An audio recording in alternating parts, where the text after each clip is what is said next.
black shirt on there? Hi.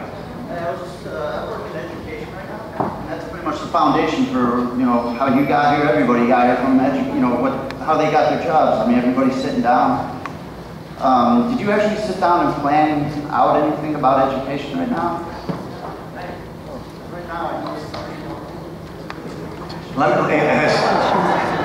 he said he's in education, those who didn't hear the first of his question. And did I sit down and plan something in education? And the answer is yes.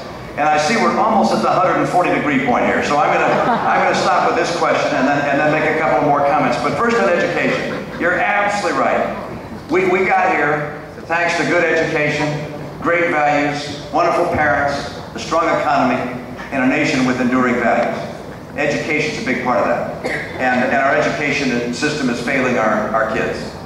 When you look at how our schools are doing compared with schools around the world, we don't stack up so well. How can it be the nation that invented public education can't compete with Singapore and South Korea and Finland? It makes no sense at all. We rank in the bottom third or bottom quartile in various measures, as you know, in English, not in English, in math and in science. And so people look around for the answers. When I was governor, they said, if you want to improve our schools, we need to have smaller classroom sizes. Makes sense, doesn't it? But then I looked at the data and looked at the relationship between classroom sizes in my state and how the kids were doing. We found there was no relationship at all. As a matter of fact, a group called the McKinsey Institute compared schools around the world and found that classroom size isn't related to how well the kids are doing. Then they looked, well, how about spending per pupil? That didn't relate either. Guess what was by far the single most important characteristic of how well the kids were doing? The teacher. Yeah, the education, experience, and capability of the teacher. And so those school districts that were doing the very best around the world, the Finns and the South Koreans and others, were hiring teachers from the top 10% of the college graduates. And we too often were hiring from the bottom third. And why is that? Well, because the teachers' unions tend to be very interested in retirement benefits for the most tenured faculty members and not terribly interested in starting salaries. We need better starting salaries to attract more people into teaching.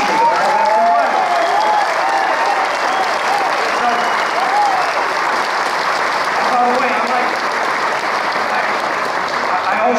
I like competition. I like, charter schools and parochial schools. A chance for people to have choice.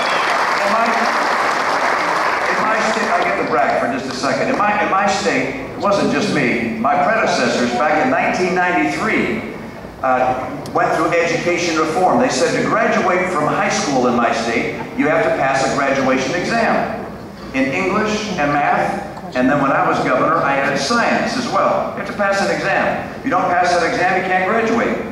By the way, I added something else. If you graduate among the top quartile who take that exam in my state, you get a 4-year tuition-free scholarship to any public institution of higher learning. So that's a big incentive for kids to do well. And we test our kids every year in school to see how they're doing. And if a school district is failing, the state can take it over. And by the way, we're authorized to eliminate any item in the contract with the teachers' union that's interfering with the education of the children. So we put in place charter schools. We fought for charter schools and got them. And what's the result of all this?